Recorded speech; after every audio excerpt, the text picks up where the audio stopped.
So Frank, as we think about LIBOR and reference rate reform, what are some of the practical issues that we see banks thinking about as this goes through their systems?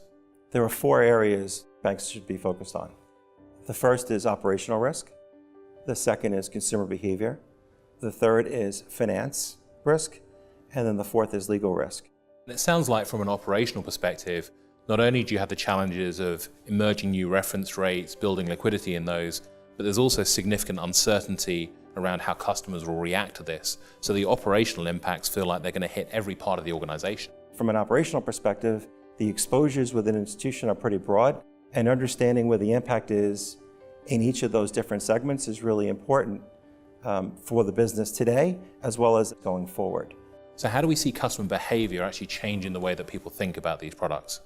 Customer behavior is impacted as rates change in the marketplace generally. So do prepayment rates change as a consequence of the change from LIBOR to SOFR?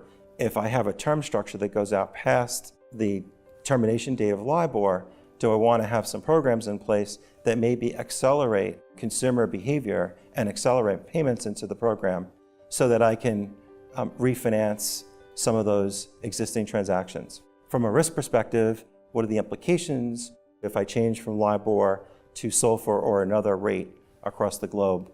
The implications to myself, the implications to my customers.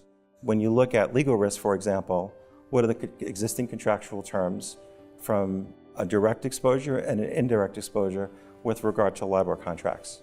So Frank, when we think about the range of departments within a bank that are affected or other financial institution, the regulator's view that people need to get started now seems well-founded. I completely agree with that.